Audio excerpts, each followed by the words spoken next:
This is the Breville Barista Express. I like to refer to it as the complete package for at-home espresso.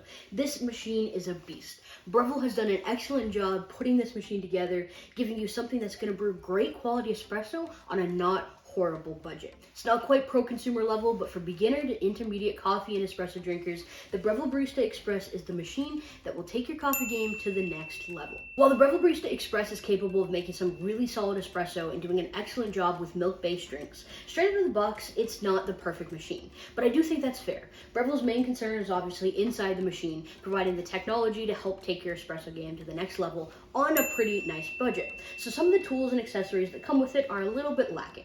So if you have a Breville Barista Express or are looking to get a Breville Barista Express, today I'm going to break down some tools that I think are must-haves so that you can take your espresso game with the Breville Barista Express to the next level that rivals a lot more expensive machines without breaking the bank.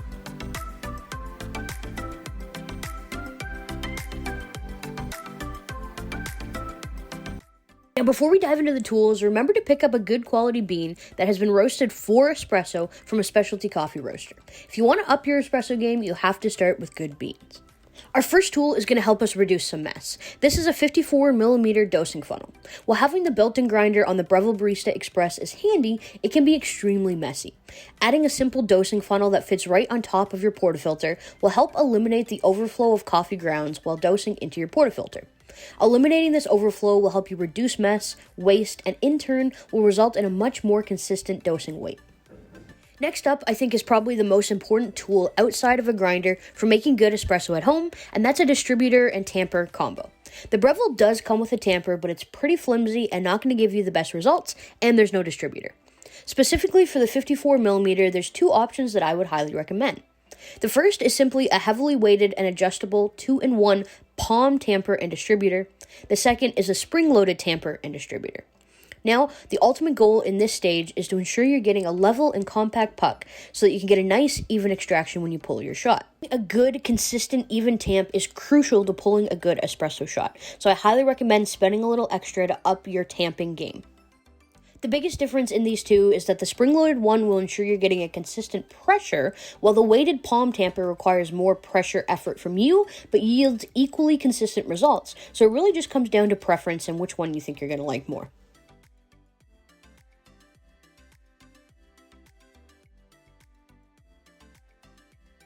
Next up is a tool that I've been a little bit on the fence about. It's a WDT tool, which is essentially a fancy way of saying a bunch of little needles.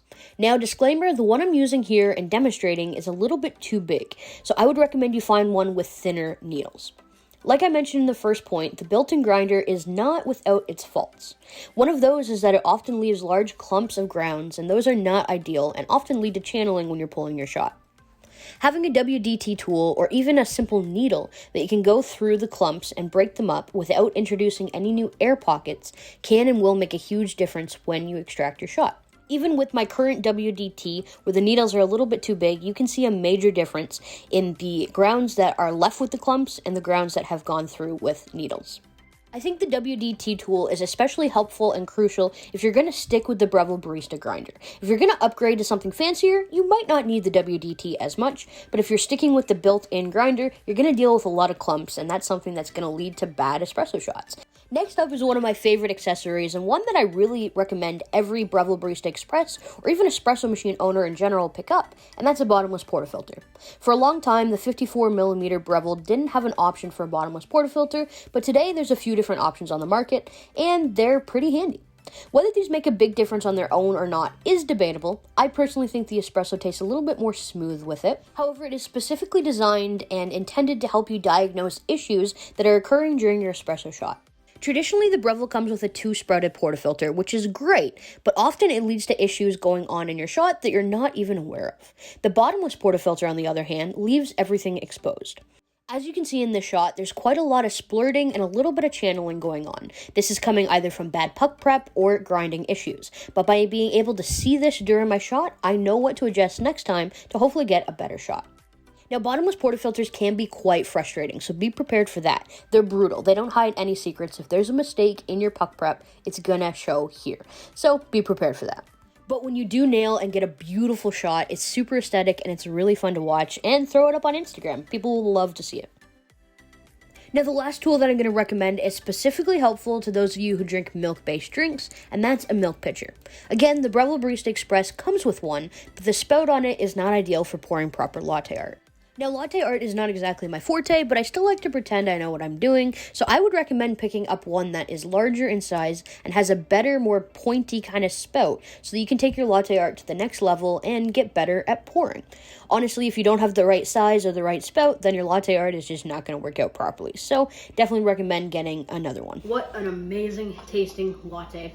Like I said, the Breville Barista Express is like the complete package for at-home espresso and milk-based drinks. It's an absolute beast. It's going to pull you great espresso, and with any of the tools that I mentioned in today's video, it's going to help take your coffee game to the next level and give you amazing tasting lattes. Trust me, my friends. Let me know down in the comments below which of the tools I mentioned you're going to go pick out. Do you have any? Which ones are clutch game changers in your opinion? I want to hear all about them down below. If you like today's video, make sure you give it a big thumbs up. Please hit that subscribe button. It's 2022. We're taking over the coffee YouTube game. Make sure you drop me a follow on Instagram and TikTok as well. Lots of coffee content coming your way. My name is Caitlin. I'm a coffee roaster here in Toronto, Canada. I own Street Brew Coffee, but my goal is just to help you take your coffee game to the next level by introducing you to new recipes, tips, tricks, and just showing you different tutorials as well. I really hope you enjoyed today's video. I'll catch you guys in the next one. Remember, drink better coffee and go support a local independent coffee roaster. Cheers.